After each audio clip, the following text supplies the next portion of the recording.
اللہ اللہ اللہ اللہ اللہ اللہ اللہ اللہ۔ الحمد للہ رب العالمین، والصلاة والسلام علی حبیبہ محمد وآلہ وصحبہ اجمعین۔ اعوذ باللہ من الشیطان الرجیم، بسم اللہ الرحمن الرحیم۔ ومن یعش عن ذکر الرحمن نقیض له شیطانا فهو له قرین وإنهم ليصدونهم عن السبيل ويحسبون أنهم مهتدون حتى إذا جاءنا قال يا ليت بيني وبينك بعد المشركين فبئس القرين۔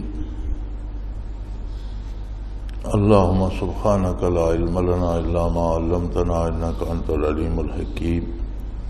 مولاي صل وسلم دائما أبدا على حبيبك خير الخلق كلهم۔ ومن یعش عن ذکر الرحمن، جو بندہ اللہ کریم کے احسانات سے اپنی آنکھیں بند کر لے، اندھا ہو جائے، بھول جائے احسانات رب جلیل کے،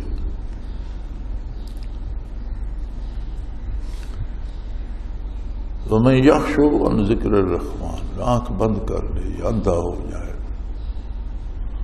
ذکر الرحمن یہاں صفاتی نام استعمال ہوا ہے کہ اس کے اتنے احسانات ہیں،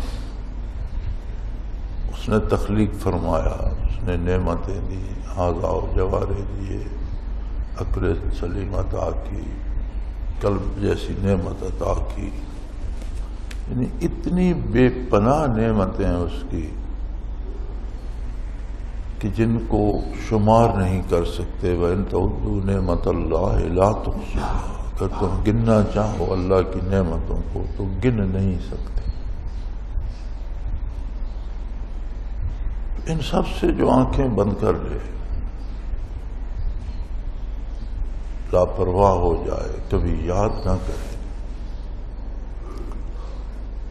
لفظ ذکر استعمال ہوا ہے کہ بھول جائے، یاد ہی نہ کرے۔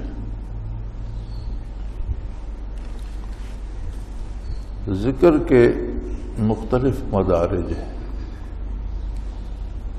کوئی بندہ صرف کلمہ طیبہ پڑھتا ہے اور اسلام قبول کرتا ہے تو یہ بھی ذکر الہی ہے، اللہ کی یاد اس میں موجود ہے۔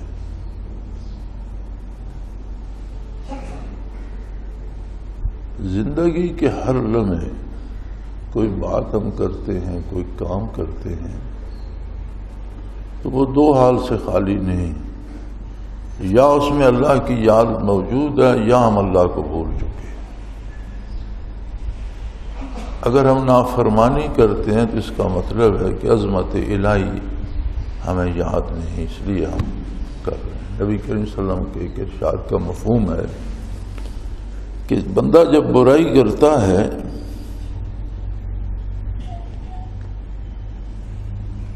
تو اس وقت اس میں ایمان نہیں ہوتا، یعنی اسے اپنا وہ حال یاد نہیں ہوتا کہ میں اللہ کی عظمت پر ایمان لایا ہوں۔ لیکن جب پھر بعد میں احساس ہوتا ہے میں نے غلط کیا تو اس کا مطلب ہے اس کا ایمان لوٹا ہے۔ یہی حال ذکر کا بھی ہے۔ جب ہم حضور نبی کریم صلی اللہ علیہ وآلہ وسلم کے بتائے ہوئے راستے سے ہٹ جاتے ہیں، ہمیں یاد ہی نہیں رہتا کہ ہم کون ہیں، ہم نے کیا کلمہ پڑھا، ہم نے کیا وعدہ کیا، کیا معاہدہ کیا اللہ کریم کے ساتھ، اللہ کے رسول کے ساتھ، تو تب جرم سرزد ہوتا ہے۔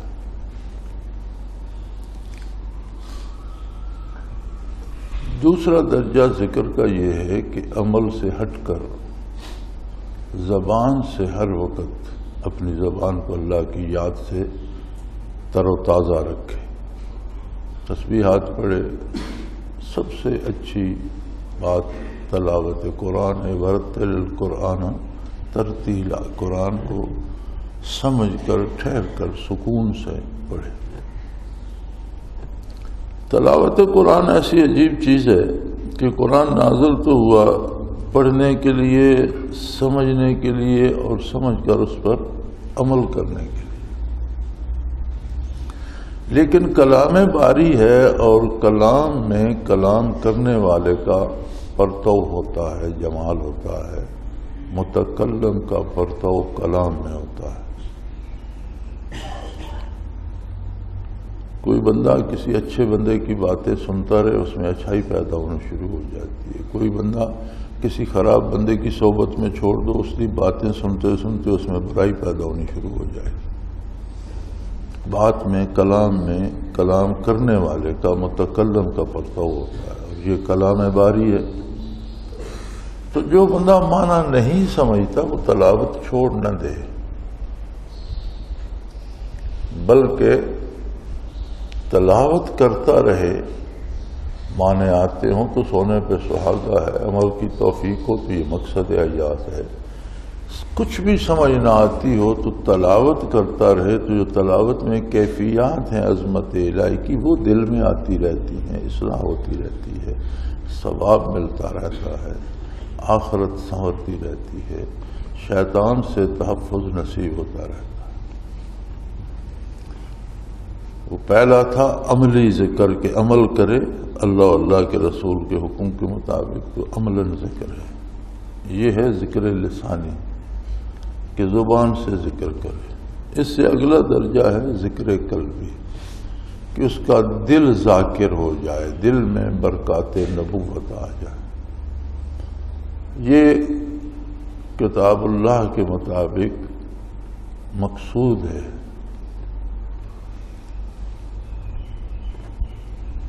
اور قلب ذاکر ہو جائے تو الحمدللہ پھر غفلت نہیں آتی، ہم وقت اللہ کا ذکر جاری رہتا ہے۔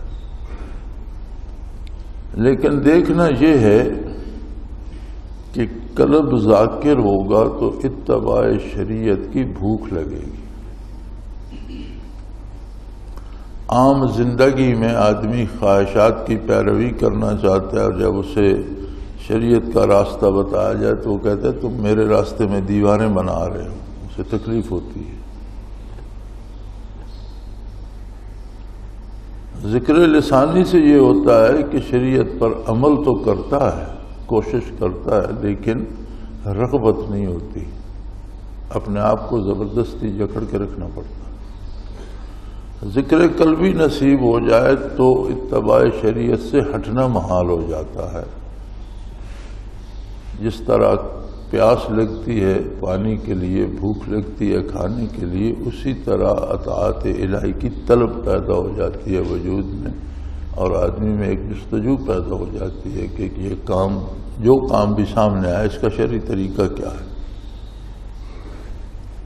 اصل دیکھنے کی یہ چیزیں ہیں کہ ذکر قلبی نصیب ہوا تو کیا یہ کیفیت آئی؟ اگر یہ کیفیت نہیں آئی تو پھر یہ آنی چاہیے۔ اس میں کوئی ہماری غفلت ہے، ہم ذکر کے تقاضے پورے نہیں کر رہے، یا جو اس کی ضروریات ہیں ان میں کہیں کمی ہے، کوئی کہیں خلا ہے۔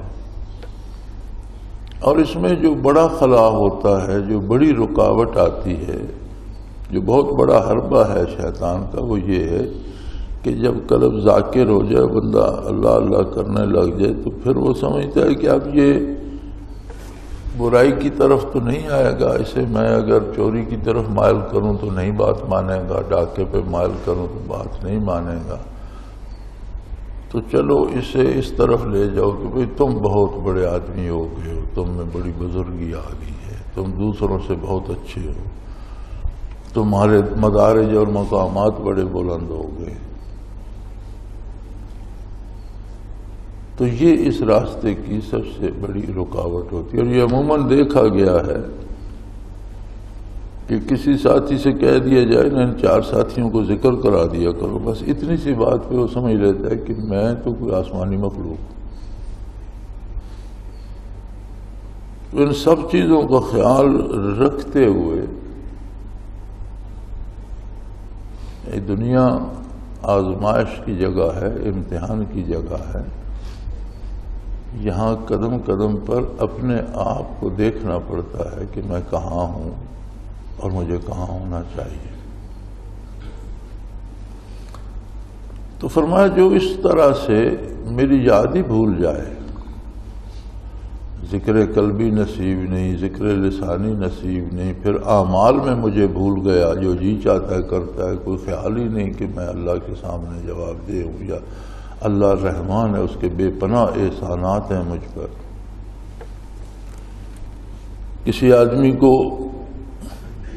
محتاجی میں انتہائی پیاس میں کوئی پانی کا ایک گلاس دے دے، اس کا احسان یاد رکھتا ہے۔ کہیں مصیبت میں پردیس میں جیب کٹ گئی تو کوئی کرایہ دے دے تو اس کا احسان یاد رکھتا ہے، کہیں کوئی دوائی دے دے تو اس کا۔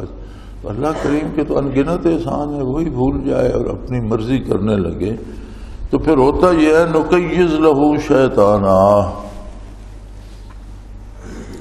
ہم اس پر ایک شیطان مسلط کر دیتے ہیں، شیاطین میں سے ایک شیطان مسلط کر دیتے ہیں۔ یہ سزا ہوتی ہے اس عالم آب و گل میں کہ جب اللہ کی یاد دل سے نکل گئی اور بندہ بالکل ہی آوارہ ہو گیا، اپنی پسند سے جینے لگا، تو فرمایا ہم اس پر ایک شیطان مسلط کر دیتے ہیں۔ فَهُوَ لَهُ قَرِينٌ، وہ شیطان ہمہ وقت اس کے ساتھ رہتا ہے، رات دن۔ اس کا کام یہ ہوتا ہے کہ وہ اسے ہمیشہ نیکی سے روکتا رہتا ہے۔ وَإِنَّهُمْ لَيَصُدُّونَ عَنِ السَّبِيلِ، اللہ کے راستے سے وہ روکتا رہتا ہے، ہمیشہ برائی کا مشورہ دیتا ہے، برائی کی طرف لے کر جاتا ہے، نافرمانی کی طرف لے کر جاتا ہے۔ بات کرے گا تو اس میں تمیز نہیں ہوگی، گالیاں دے گا، ناروا کلمات کہے گا، کام کرے گا تو اس میں دیانت امانت نہیں ہوگی، چوری سے باز نہیں آئے گا، حرام حلال کی پرواہ، یعنی ہر کام میں وہ شیطان اسے اللہ کی نافرمانی کی طرف لے جاتا ہے اور اطاعت الہی سے روکتا رہتا ہے۔ اور پھر مزے کی بات یہ ہے وَيَحْسَبُونَ أَنَّهُمْ مُهْتَدُونَ، اور وہ آدمی سوچتا یہ ہے کہ میں بڑا اچھا کام کر رہا ہوں، میں نے بڑی بہادری کی، 10 بندے قتل کر دیے، میں نے بڑی بہادری کی، فلاں مسجد اڑا دی، میں نے بڑی بہادری کی، فلاں کے پر خرچے اڑا دیے، فلاں کا مال دبا لیا، میں نے، میرا کوئی کچھ نہیں بگاڑ سکا۔ یعنی برائیاں گناہ اسے اچھے لگنے لگتے ہیں، وہ سمجھتا ہے میں نے بڑا کمال کر دیا ہے۔ اور پتہ تب چلے گا حتیٰ اذا جاءنا، جب دنیا کی زندگی ختم ہوگی، میری بارگاہ میں آئے گا، برزخ سے گزرتے ہوا میدان حشر میں پہنچے گا، قال یا لیت بینی و بینک بعد المشرقین فبئس القرین، اس وقت کہے گا کاش تجھ میں اور میرے میں اتنا فاصلہ ہوتا جتنا مشرق و مغرب میں ہے، یعنی تو مجھ سے کہیں انتہائی جتنا ممکن ہو سکتا ہے اتنا دور ہوتا، تو بہت برا ساتھی ثابت ہوا۔ جب نتائج سامنے آئیں گے اعمال کے، کردار کے، تو تب پتہ چلے گا۔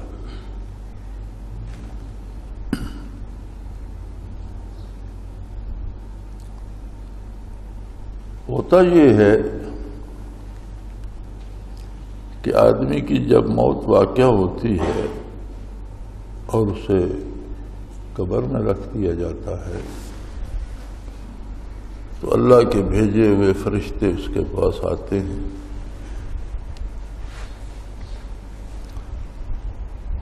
نبی کریم صلی اللہ علیہ وسلم نے فرمایا کہ 3 سوال وہ کرتے ہیں، من ربوں کا، من نبیوں کا، وما دینک،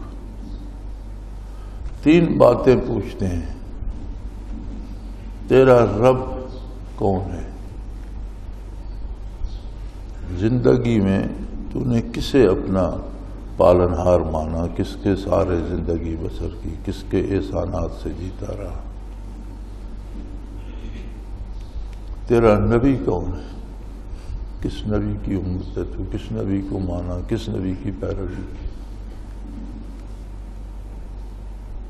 وما دینک، کس دین پر تھا تو دنیا میں؟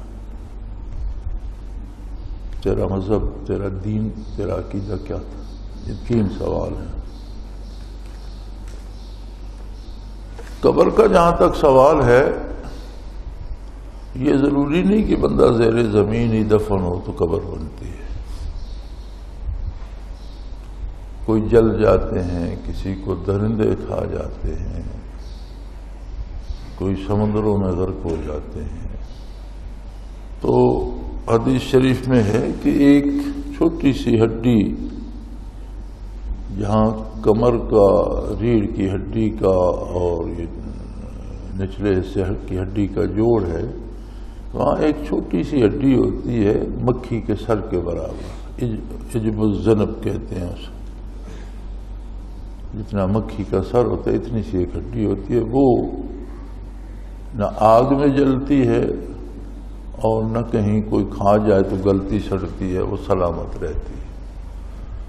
مرنے کے بعد جہاں وہ ہڈی ہوگی وہ میت کا مرکز تصور ہوتا ہے۔ اجزاء بدن کہیں بھی پھیل جائے اس کا تعلق ہر جز کے ساتھ رہتا ہے، اور روح کا تعلق بھی ان کے ساتھ رہتا ہے۔ تو جب بھی کسی کا قصہ بظاہراً تمام ہو جائے، وہ سمجھو قبر ہی میں چلا گیا، خواہ وہ جانور کے پیٹ میں ہے، کسی مچھلی نے کھا لیا، سمندر میں ڈوب گیا یا آگ میں جل گیا، تو یہ سوال ہوتا ہے کہ تیرا رب کون تھا،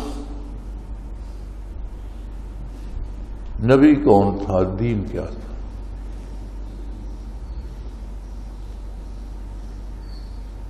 اب کچھ لوگ تو ایسے ہیں کہ جب فرشتے آتے ہیں اور زندگی پلٹتی ہے، آنکھ کھلتی ہے، تو ان کی عادت ہے ویسے بھی جب اٹھتے ہیں تو کلمہ شہادت کلمہ شریف پڑھتے ہیں، جب آنکھ کھلتی ہے تو ویسے ہی وہ اپنی زندگی کی عادت کے مطابق دہرا دیتے ہیں، سبحان اللہ، اشہد ان لا الہ الا اللہ واشہد ان محمد عبدہ ورسولہ۔ تو فرشتے ایک دوسرے کو دیکھ کے چلے جاتے ہیں کہ سوال تو ہمارے پاس رہ گئے، جواب اس نے دے دیے۔ کچھ ایسے ہیں جو سوال کا جواب دے دیتے ہیں۔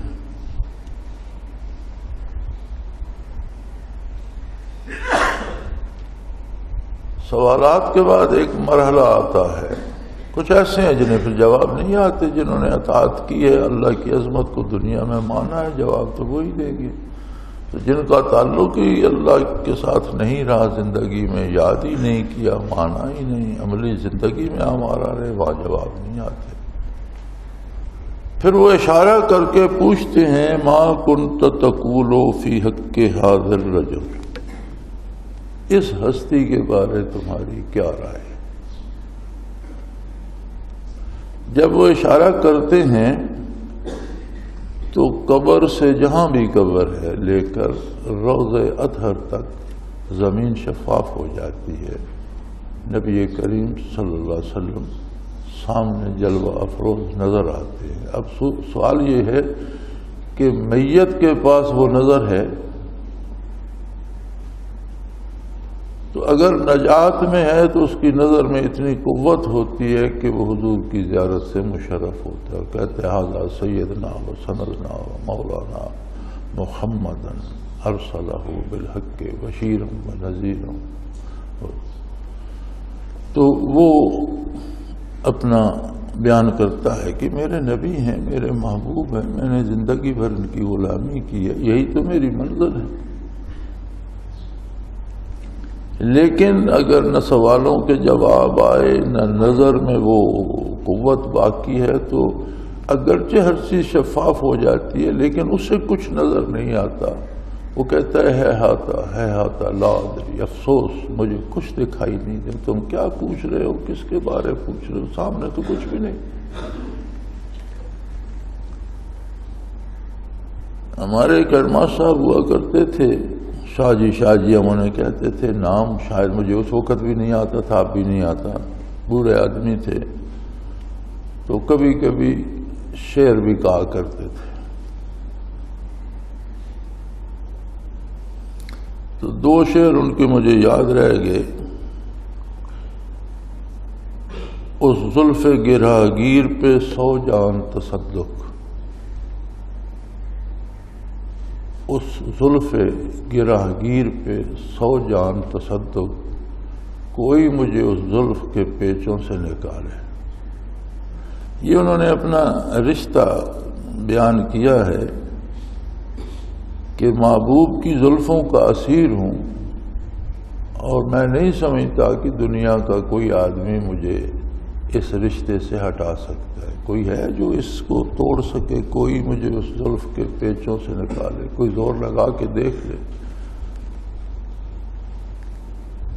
تو دوسرا شعر ہے اس کے آگے کہ ہٹ جاؤ طبیبو نہ کرو میری دوا تم، ہٹ جاؤ طبیبو نہ کرو میری دوا تم، شاید وہ قبر میں ہی گلے آن لگا لے۔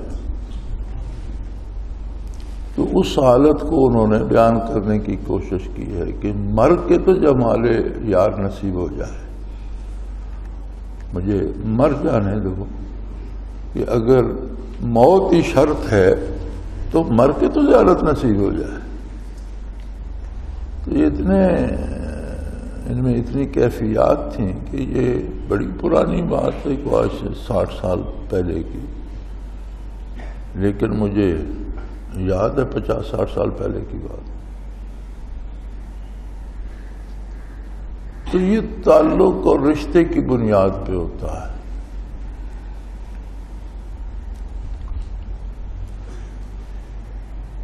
کسی ساتھی نے یہ سوال بھی کیا تھا کہ یہ کہتے ہیں قبر میں بھی حساب ہوگا، پھر قبر میں عذاب و ثواب بھی ہوتا ہے، پھر حشر کو حساب ہوگا، تو یہ حساب حشر کا ہوگا یا قبر کا ہوگا یا کس پہ مدار ہوگا؟ قبر میں جس سے حساب کتاب یا ثواب عذاب فرمایا نبی کریم صلی اللہ علیہ وسلم نے، وہ یہ ہے کہ قبر انتظار گاہ ہے قیام حشر کی۔ دنیا سے جب کوئی گزرتا ہے تو اس عالم کو برزخ کہتے ہیں، درمیانی پردے کو، یعنی قیامت اور دنیا کے درمیان جو پردہ ہے یہ عالم جو ہے یہ برزخ۔ قبر میں جو حساب کتاب ہوتا ہے وہ صرف بندے کا تعارف ہوتا ہے کہ یہ کون ہے، کس درجے کا بندہ ہے، انتظار گاہ میں اس کی رہائش اور اس کا کھانا پینا کیسا ہونا چاہیے۔ جس درجے کا بندہ ہوتا ہے، جس طرح کا وہ اپنا تعارف کراتا ہے، جس سے اس کی حیثیت متعین ہوتی ہے، اس طرح کا وہاں انتظام کر دیا جاتا ہے۔ اگر نجات یافتہ ہے تو اس طرح کا اس کی قبر کا رشتہ جنت سے جوڑ دیا جاتا ہے، جنت کی روشنی، جنت کی خوشبو، جنت کی ہوائیں، اور وہ اس کی حیثیت کے مطابق ہوتا ہے۔ جتنے اس کے مدارج بلند ہوتے جاتے ہیں اتنی نعمتیں بڑھتی جاتی ہیں، جتنے کم ہوتے جاتے ہیں اتنی کم ہوتی جاتی ہیں، لیکن اس کے تعلق جنت سے ہوتا ہے۔ اور اگر ایمان سے خالی ہوتا ہے اور اپنا تعارف اس طرح نہیں کرا سکتا تو پھر وہ رشتہ جہنم سے جوڑ دیا جاتا ہے، اور وہ اس کے کردار کے مطابق ہوتا ہے۔ جتنے اس کے گناہ ہیں اس کے مطابق اسے گرمی، دھواں، تپش، آگ یا دوزخ کی چیزیں نظر آتی ہیں۔ جتنے زیادہ ہیں اتنی زیادہ آتی ہیں۔ یہ انتظار گاہ ہے برزخ، اور ہر بندے کا اس کے سٹیٹس کے مطابق رہنے کا اہتمام کر دیا جاتا ہے۔ اسے عذاب قبر یا ثواب قبر کہتے ہیں۔ حقیقی زندگی بھر کے لمحات کا حساب جو ہوگا وہ میدان حشر میں ہوگا۔ تو ان میں کوئی کلیش یا کوئی ابہام نہیں ہے۔ تو فرمایا جب وہاں پہنچتے ہیں تو پھر کہتے ہیں افسوس کاش یہ کبھی میرے قریب نہ ہوتا، اور اس میں اور ان میں اتنا فیصلہ ہوتا جتنا مشرق و مغرب میں، یعنی مشرق و مغرب کبھی یکجا نہیں ہوتے، اس میں اور مجھ میں اتنا فاصلہ ہوتا کہ ہم کبھی یکجا نہ ہوتے کہ یہ بہت برا ساتھی ہے۔ تو ارشاد ہوتا ہے وَلَن يَنفَعَكُمُ الْيَوْمَ إِذ ظَلَمْتُمْ أَنَّكُمْ فِي الْعَذَابِ مُشْتَرِكُونَ۔ آج سمجھے تو کیا خاک سمجھے،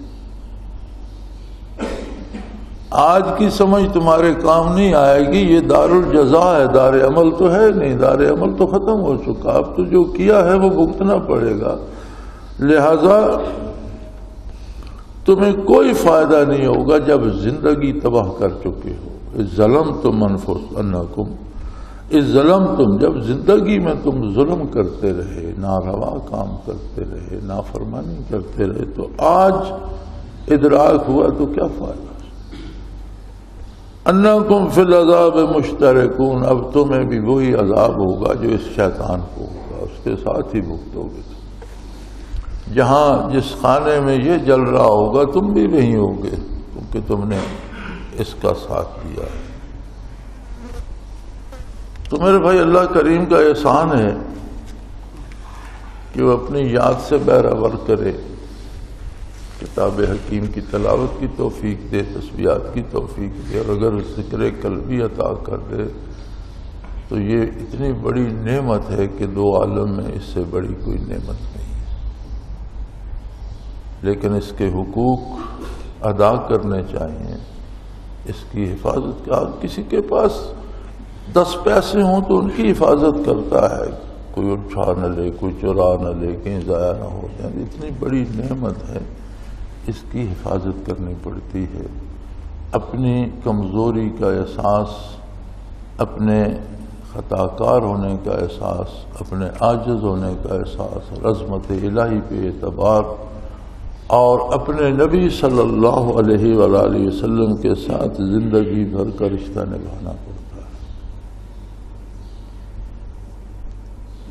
کتنی مزے کی بات ہے کہ وہ کہتے ہیں اس زلف گراگیر پہ 100 جان تصور،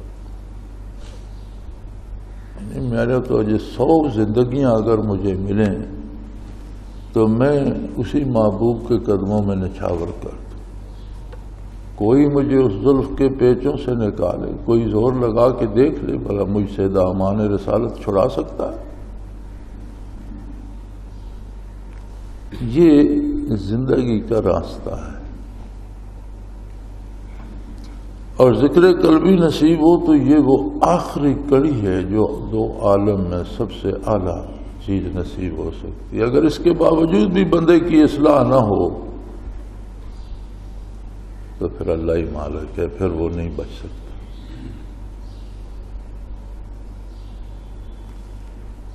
تو اس کی عظمت کا اور اللہ کے اس احسان کا احساس ہونا چاہیے کہ اس نے مجھ پہ کتنا کرم کیا کہ مجھے یہ دولت نصیب فرمائی۔ آخر دعوانا ان الحمدللہ رب العالمین والصلاة والسلام علی حبیبہ محمد۔ اللہم ربنا لا تقتلنا بغضبک ولا تہلکنا بعذابک واعف عنا قبل ذلک۔ اللہم ربنا لا تسلط علینا من لا یرحمنا، انت ولینا فی سفرنا وحضرنا فی مالنا واہلنا، انت ولینا فی الدنیا والآخرہ، توفنا مسلمین والحقنا بالصالحین۔ اللہم ربنا نور قلوبنا واستر عیوبنا واغفر ذنوبنا فإنک ارحم الراحمین۔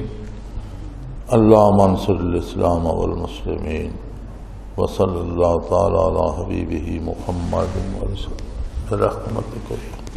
اللہ اللہ اللہ اللہ اللہ اللہ اللہ اللہ۔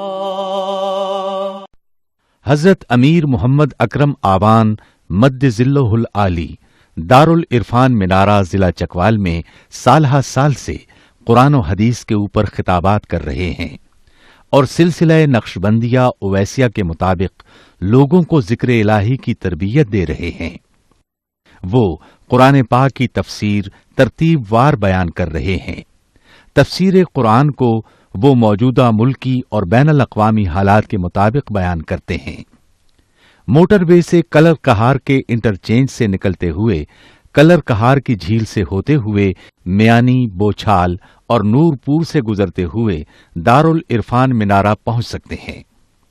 حضرت امیر محمد اکرم آوان نے بچیوں اور بچوں کی دینی اور دنیاوی تعلیم کے لیے سقارہ اکیڈمی کے نام سے ایک درسگاہ بھی قائم کی ہے، جس کا افتتاح ملک پاکستان کے صدر جنرل محمد ضیاء الحق نے اپنے دست مبارک سے کیا تھا۔ وہ تمام احباب جو اسلام کی طلب رکھتے ہیں ان سے گزارش ہے کہ دارالعرفان منارہ ضلع چکوال میں امیر محمد اکرم آوان صاحب کے خطابات سے مستفید ہوں۔ وہ ہر جمعے کو نماز سے پہلے بیان فرماتے ہیں۔ ہر ماہ کی پہلی اتوار کو ماہانہ اجتماع ہوتا ہے جس میں آپ خصوصی خطاب فرماتے ہیں اور پاکستان کے چاروں صوبوں سے احباب اس اجتماع میں شرکت کرتے ہیں۔ اس کے علاوہ یہاں سال میں 2 مرکزی اجتماعات بھی ہوتے ہیں، ایک رمضان المبارک میں اعتکاف کا اجتماع اور دوسرا جولائی اور اگست میں 40 دن کا اجتماع ہوتا ہے جس میں روحانی تربیت کی جاتی ہے۔ اپنا خون سیماب دے کر اتنا ہم کر جائیں گے، نام آقا کا چمن میں پھر رقم کر جائیں گے۔